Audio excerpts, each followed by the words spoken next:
नमस्कार भक्तजनों, आप सबका स्वागत है आज के रामायण के पाठ में। तो बिना किसी देरी करते हुए आज का रामायण पाठ हम शुरू करते हैं। प्रभु श्री राम, माता सीता, लक्ष्मण भैया और भक्तों में भक्त, परम भक्त, वीर, बाहुबली, बुद्धिमान हनुमान जी को नमस्कार करते हुए। लास्ट एपिसोड में हमने देखा था कि माता पार्वती के हर प्रकार से शंका को महादेव जी ने दूर कर दिया है। अब आगे कथा किस प्रकार चलती है इसका वर्णन सुनते हैं। पुनि पुनि प्रभु पद कमल गही, जोरी पकड़हु पानी, बोली गिरिजा बचन बर, मनऊ प्रेम रस सानी, सियावरी राम राम राम, मेरे प्रभु राम राम राम। बार बार स्वामी यानी कि शिवजी जी के चरण कमलों को पकड़कर और अपने कमल के समान हाथों को जोड़कर पार्वती जी मानो प्रेम रस में सानकर सुंदर वचन बोली। बड़ी प्रसन्न हुई माता पार्वती। जिस प्रकार महादेव जी ने उनकी राम तत्व और ब्रह्म तत्व के भिन्नता को, किस प्रकार वो भिन्न ना होकर अभिन्न है, इस शंका को दूर किया, तो इस बात से माता पार्वती बहुत ही ज़्यादा प्रसन्न हो गई। आगे क्या बोलती हैं माता पार्वती? आपकी चंद्रमा के किरणों के समान शीतल वाणी सुनकर मेरा अज्ञान रूपी शरद ऋतु की धूप का भारी ताप मिट गया है। हे कृपालु, आपने मेरा सब संदेह हर लिया। अब श्री रामचंद्र जी का यथार्थ स्वरूप मेरी समझ में आ गया है। आगे माता कहती हैं, नाथ कृपा अब गयूं विषादा, सुखी भयूं प्रभु चरण प्रसादा, अब मोही आपन किंकरी जानी, जदपि सहज जड़ नारी अयानी। हे नाथ, आपकी कृपा से अब मेरा विषाद जाता रहा है और आपके चरणों के अनुग्रह से मैं सुखी हो गई हूँ। यद्यपि मैं स्त्री होने के कारण स्वभाव से ही मूर्ख और ज्ञानहीन हूँ, तो भी अब आप मुझे अपनी दास जानकर प्रथम जो मैं पूछा सोई कहूँ, जो मोह पर प्रसन्न प्रभु अहु, राम ब्रह्म चिन्मय अविनाशी, सर्वरहित सब उरपुरबासी। हे प्रभु, यदि आप मुझ पर प्रसन्न हैं तो जो बात मैंने आपसे पूछी थी वही कहिए। यह सत्य है कि श्री रामचंद्र जी ब्रह्म हैं, चिन्मय हैं यानी कि ज्ञान स्वरूप हैं, अविनाशी हैं, सबसे रहित और सबके हृदय रूपी नगरी में निवास करने वाले हैं। यहाँ पे एक बात ध्यान देने वाली है कि माता पार्वती बहुत ही ज़्यादा प्रसन्न है। उनके हृदय में कोई शंका नहीं रह गई कि प्रभु श्री राम और ब्रह्म तत्व अलग अलग हैं। उनको अब ये समझ में आ गया है कि ये एक ही हैं और वो अपने आप को बहुत ही ज़्यादा करुणामय होकर कह रही हैं कि आप मुझे अपनी दासी जानकर, मैं मूर्ख हूँ, मैं ज्ञानहीन हूँ, इस बात से लोग शंका ना करें कि स्त्री को क्या यहाँ पे मूर्ख और ज्ञानहीन कहा गया है।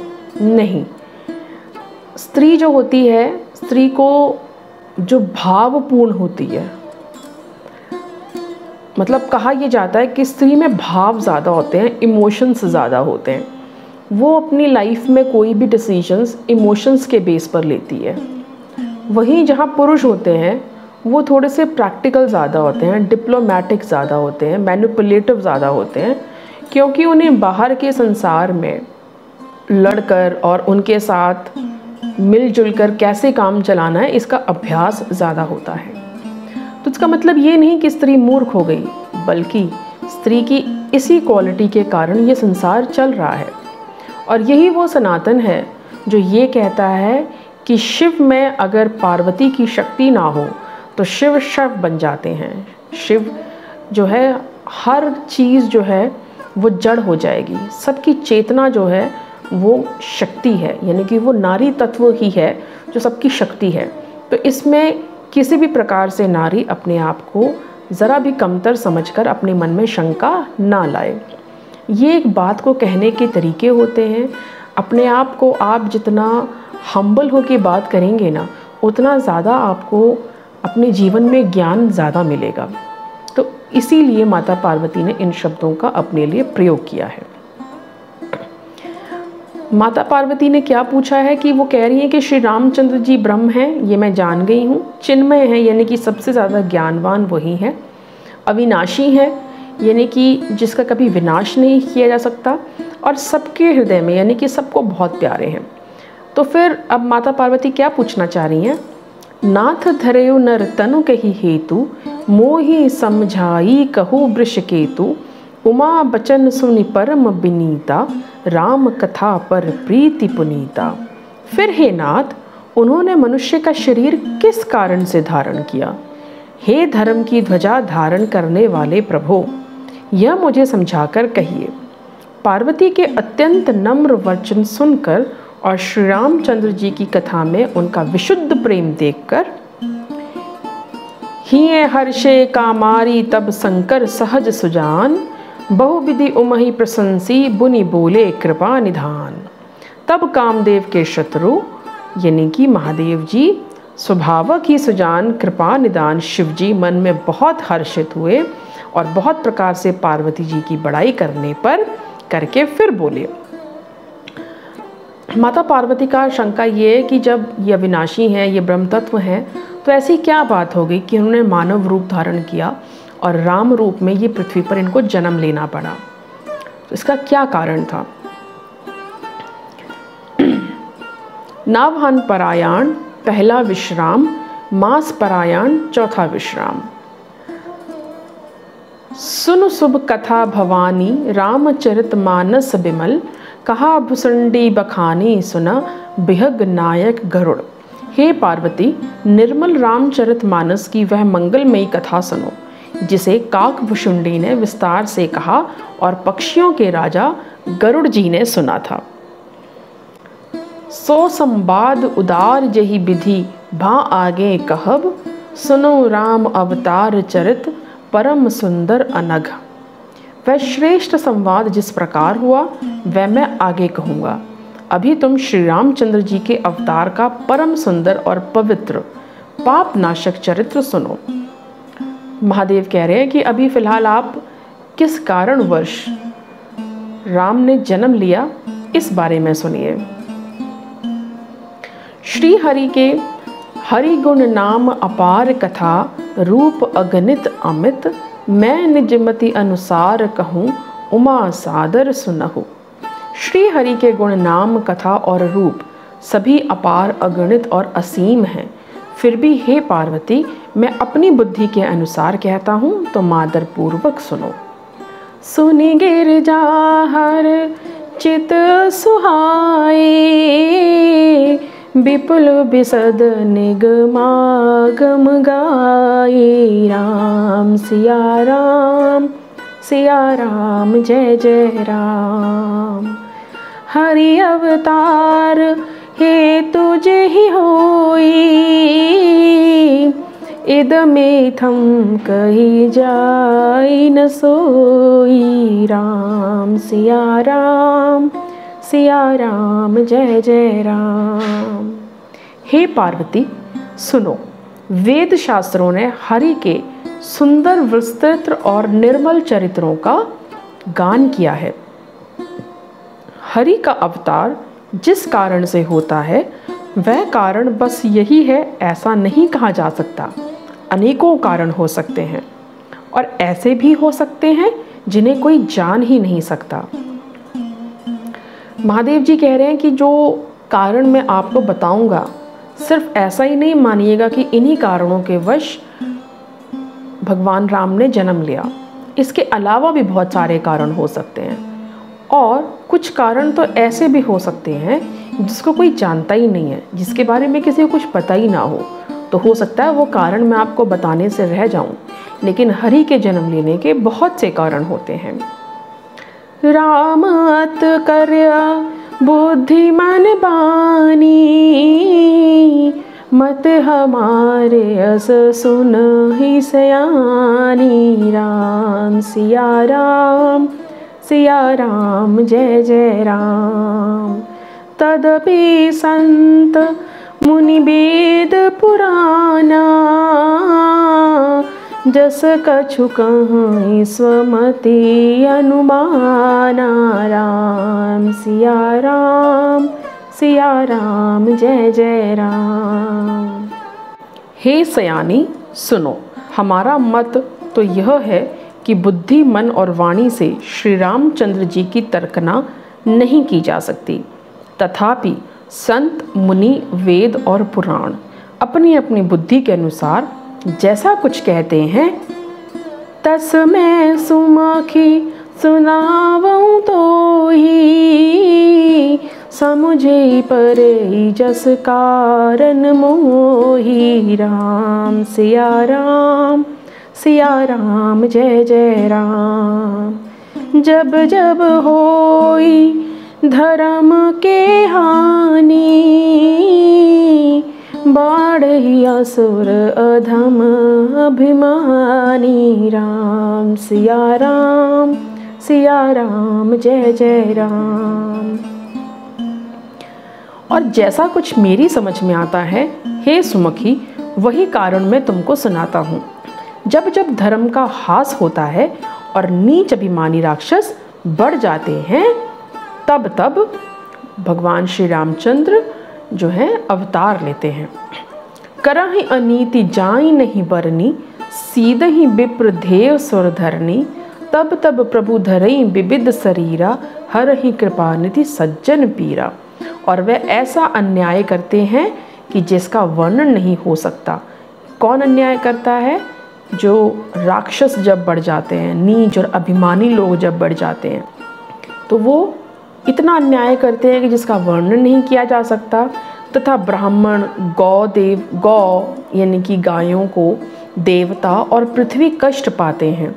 तब तब वह कृपा निधान प्रभु भांति भांति के शरीर धारण कर सज्जनों की पीड़ा को हरते हैं।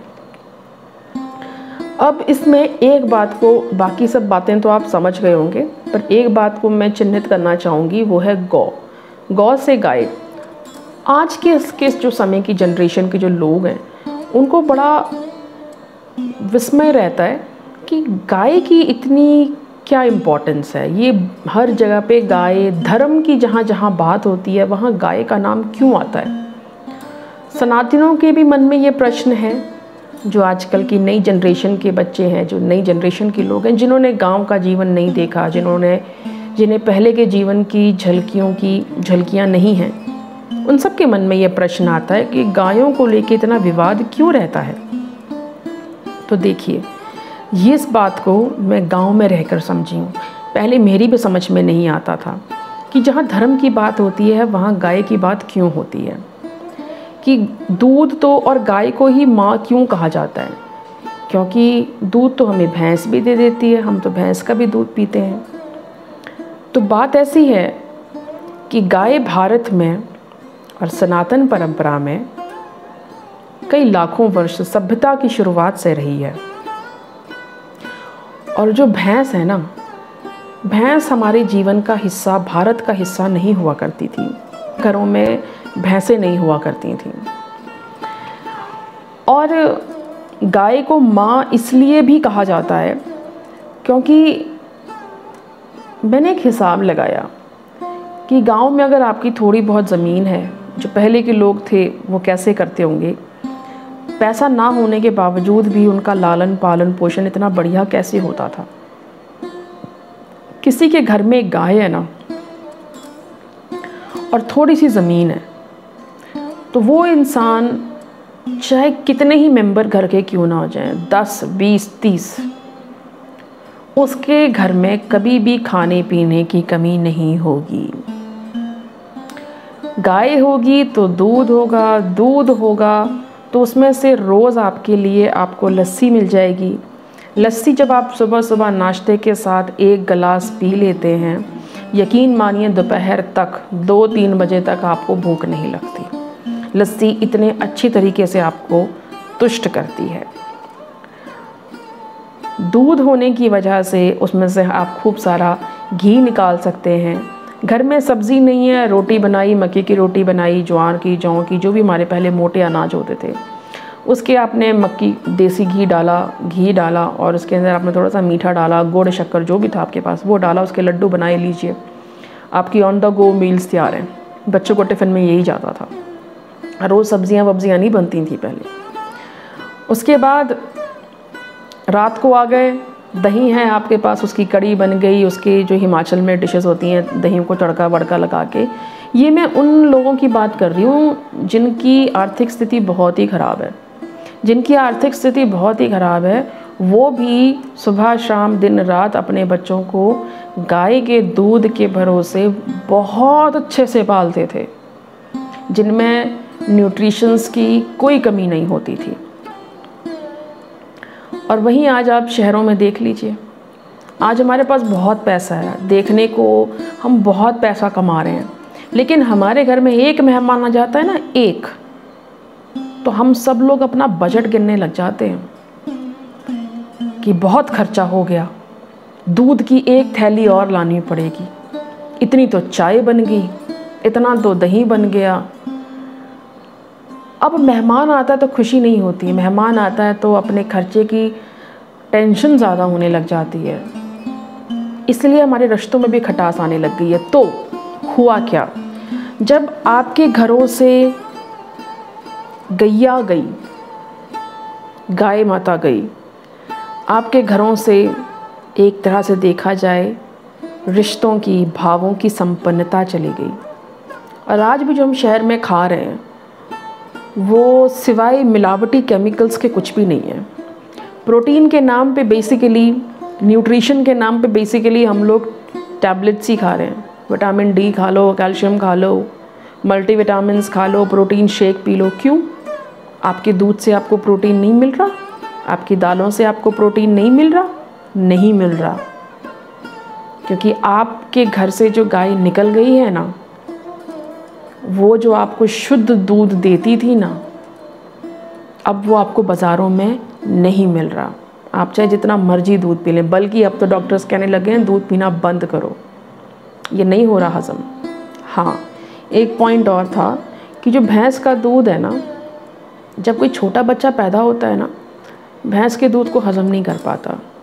तो कोई अगर ऐसी संतान है जिसकी माँ गुज़र गई है, या जिसकी माँ नहीं है, बच्चा पैदा हुआ माँ गुज़र गई, या माँ का दूध नहीं बन रहा है, तो वो संतान तो खाना भी नहीं खा सकती क्योंकि उसके दांत नहीं होते। 1-2 महीने का बच्चा क्या खाना खाएगा? तो वो बच्चा गाय के दूध पे पलता था, क्योंकि गाय का दूध सुपाच्य होता है और इंसानों को वो उसी प्रकार पोषण देता है जिस प्रकार एक मानव का दूध, एक स्त्री का दूध अपने बच्चे को पोषण देता है। इसीलिए गाय को माँ स्वरूप और माँ कहा गया। इसीलिए धर्म की हानि में गौ माता का हनन और उनकी हानि को स्थान दिया गया है। और आज देखा जाए तो यही हो रहा है। हमारी गौ माताएं लाचार फिर रही हैं, उनको मारा जा रहा है, काटा जा रहा है। बीफ इंडस्ट्री अपनी चरम पर है। धर्म की हानि तो प्रभु इस वक्त भी बहुत हो रही है। ब्राह्मणों का नाश हो रहा है, देवताओं को और पृथ्वी पर दुनिया भर के कष्ट हैं। नदियों का हाल देख लीजिए, जंगलों का हाल देख लीजिए, पहाड़ों का हाल देख लीजिए, समंदर का हाल देख लीजिए। समंदर में इंसान अपना सारा कचरा जिस गति से डाल रहा है, समंदर के जीवों का दम घुट रहा है, बेचारे घुट घुट के मर रहे हैं। मैं तो प्रभु से प्रार्थना करूंगी कि प्रभु अवतार लीजिए और इस धरती का उद्धार कीजिए। लेकिन कहने का अर्थात ये है कि जब जब इस प्रकार धर्म की हानि होती है, तब तब प्रभु जो है इस धरती पर जन्म लेकर सबका फिर मनुष्य रूप धारण करके सज्जनों की पीड़ा को दूर करते हैं। असुर मारि थापहि सुरहि राखहि निज श्रुति सहितु जग बिसतारहि बिसद जस राम जन्म कर हेतु। और प्रभु शरीर धारण करके क्या करते हैं? तो वह असुरों को मारकर देवताओं को स्थापित करते हैं या देव तुल्य आत्माओं को स्थापित करते हैं। अपने श्वास रूप वेदों की मर्यादा की रक्षा करते हैं। वेदों जो वेद हैं वो प्रभु के श्वास हैं। जैसे इस वक्त वेदों की हानि हुई है, कोई भी वेदों के बारे में नहीं जानता। मैं अगर किसी से आज, किसी भी सनातनी से आज पूछ लूँ कि 4 वेदों के नाम बताइए, तो कुछ पल को वो सोचने लग जाएंगे, नहीं पता होंगे नाम। तो वेदों की हानि को, जो वेदों की हानि होती है कलयुग में, उसकी स्थापना करते हैं और जगत में अपना निर्मल यश फैलाते हैं, दोबारा से सनातन की पताका को फैलाते हैं। श्री रामचंद्र जी के अवतार का यह कारण है। सोई जस गाई भगत भव तरही, कृपा सिंधु जन हित तनु धरही, राम जन्म के हेतु अनेका, परम विचित्र एक ते एका।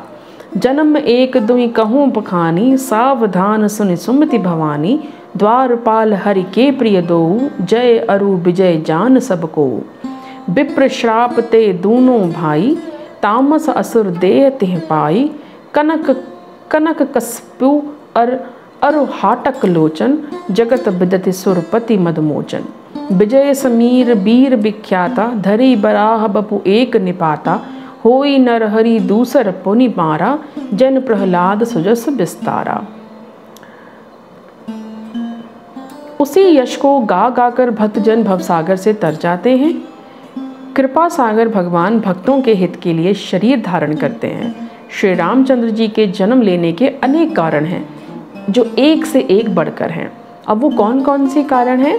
महादेव जी कहते हैं कि हे सुंदर बल वाली भवानी, ए सुंदर बुद्धि वाली भवानी, मैं उनको 2-1 जन्मों का विस्तार से वर्णन करता हूँ, मैं 1-2 जन्मों का विस्तार से वर्णन करता हूँ, तुम सावधान होकर सुनो।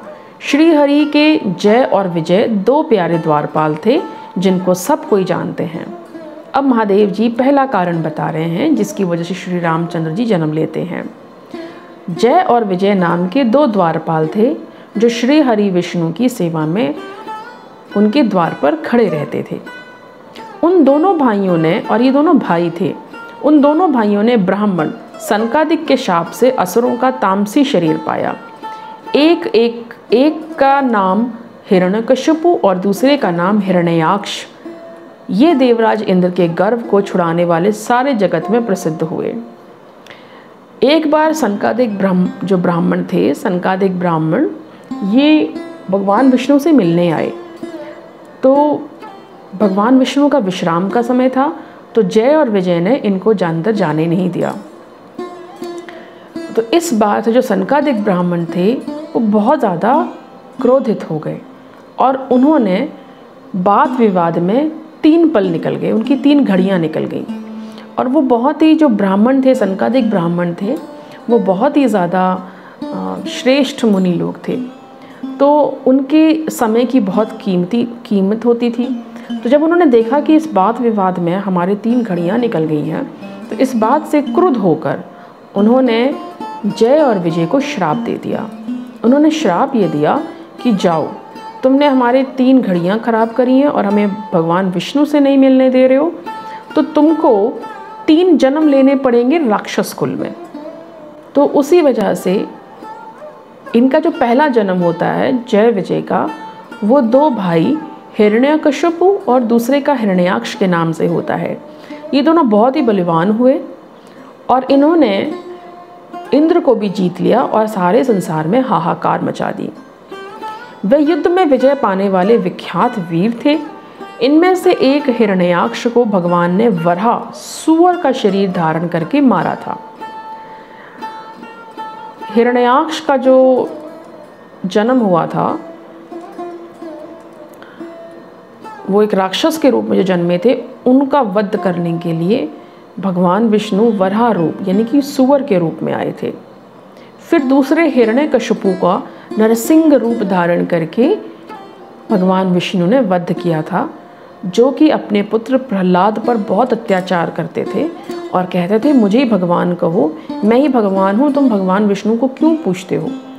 जब उनका कष्ट भक्त प्रहलाद यानी कि अपने ही पुत्र पे बहुत ज़्यादा बढ़ गया था, तब भगवान विष्णु ने नरसिंह अवतार धारण करके हिरण्यकशिपु का वध किया था। भय निशाचर जाई तेई महावीर बलवान, कुंभकर्ण रावण सुबट सुर विजयी जगजान। तो पहला जन्म हुआ उनका हिरण्यकशिपु और हिरण्याक्ष का। दूसरा जन्म उनका होता है वह ही दोनों जाकर देवताओं को जीतने वाले बड़े योद्धा रावण और कुंभकर्ण नामक बड़े बलवान और महावीर राक्षस बने, जिन्हें सारा जगत जानता है। दूसरे राक्षस कौन से बने? वो रावण और कुंभकर्ण के नाम से। मुकुत न भय हते भगवाना, तीनी जन्म द्विज बचन प्रवाना, एक बार ती के हित लागी, धरे शरीर भगत अनुरागी। भगवान के द्वारा मारे जाने पर भी वह हिरण्याक्ष और हिरण्यकशिपु इसलिए मुक्त नहीं हुए कि ब्राह्मण के वचन शाप का प्रमाण 3 जन्म के लिए था, अतः एक बार उनके कल्याण के लिए भक्त प्रेमी भगवान ने फिर अवतार लिया। अब यहाँ पे ये कहा जाता है कि जब भी किसी का भगवान के हाथों मृत्यु होती है, वध होता है, तो उसकी आत्मा को मोक्ष मिल जाता है। तो जब हिरण्याक्ष और हिरण्यकशिपु को भगवान ने मारा तो उनको दोबारा जन्म क्यों लेना पड़ा रावण और कुंभकर्ण बनने के लिए? तो इसका कारण मैंने पहले ही बताया कि मुनियों की श्राप की वजह से उन्हें 3 बार जन्म लेना था, लेकिन फिर भगवान ने दोबारा जन्म लेके उनका फिर से उद्धार किया। कश्यप अदिति तहाँ पितुमाता, दशरथ कौसल्या विख्याता, एक कल्प एहि विधि अवतारा, चरित पवित्र किए संसारा। वहाँ उस अवतार में कश्यप और अदिति उनके माता पिता हुए, जो दशरथ और कौशल्या के नाम से प्रसिद्ध हुए। एक कल्प में इस प्रकार अवतार लेकर उन्होंने संसार में पवित्र लीलाएं करी। अब जब वो राम के रूप में आए हैं तो उनके माता पिता कौशल्या और दशरथ जी हुए हैं। एक कल्प सुर देखी दुखारे, समर जलंधर सन हो सब हारे, संबुकीन संग्राम अपारा, दनुज महाबल मरे न मारा। एक कल्प में सब देवताओं को जलंधर दैत्य से युद्ध में हार जाने के कारण दुखी देखकर शिवजी ने उनके साथ बड़ा घोर युद्ध किया, पर वह महाबली दैत्य मारे नहीं मरता था। फिर एक बार जलंधर नाम का एक बहुत बड़ा दैत्य पैदा हुआ, जिससे शिवजी भी काफ़ी लड़ने की कोशिश कर रहे थे, पर वो मर नहीं रहा था। वो क्यों नहीं मर रहा था? परम सती असुराधिप नारी, तेहि बल ताहि न जितहि पुरारी। उस दैत्य राज्य की स्त्री परम सती बड़ी ही पतिव्रता थी। उसी के प्रताप से त्रिपुरासुर जैसे अजय शत्रु का विनाश करने वाले शिवजी भी उस दैत्य को नहीं जीत सके। उस जलंधर की स्त्री का नाम वृंदा था। वृंदा बहुत ही पतिव्रता थी और उसी के पतिव्रता के तप से जलंधर को कोई नहीं जीत सकता था, कोई नहीं मार सकता था। इसीलिए भगवान महादेव भी उसका वध नहीं कर पा रहे थे। सतित्व का बल इतना ज़्यादा होता है। छल करी तारे उता सुब्रत, प्रभु सुर कारज कीन, जब तेहि जाने मर्म तब श्राप कोप करी दीन। प्रभु ने छल से उस स्त्री का व्रत भंग कर देवताओं का काम किया। जब उस स्त्री ने यह भेद जाना तब उसने क्रोध करके भगवान को श्राप दिया। फिर भगवान विष्णु ने, जो हमेशा से करते हैं, इस समस्या से निदान के लिए वो वृंदा के पास गए जलंधर का रूप धर के, और उसका स्त्रीत्व और उसका जो सतीत्व को भंग किया। और जैसे ही वृंदा का सतीत्व भंग हुआ, वहाँ उसी क्षण महादेव ने जलंधर का सर काट दिया। जब वृंदा ने देखा कि इस प्रकार मेरे से छल किया गया है, तब वृंदा ने विष्णु को श्राप दिया। और ये दूसरा कारण बनता है जिसकी वजह से प्रभु श्री राम जी को दोबारा जन्म लेना पड़ा। माता वृंदा ने क्या श्राप दिया और उनकी पूरी कथा किस प्रकार रही, आज माता वृंदा किस नाम से जानी जाती हैं, ये सारी कथा का वर्णन हम नेक्स्ट एपिसोड में सुनेंगे। तब तक आप सब पर प्रभु श्री राम की कृपा इसी प्रकार बनी रहे, आपको और हमको बुद्धि और भक्ति का दान मिले। तो सब मेरे साथ मिलके बोले, सियावर रामचंद्र भगवान की जय।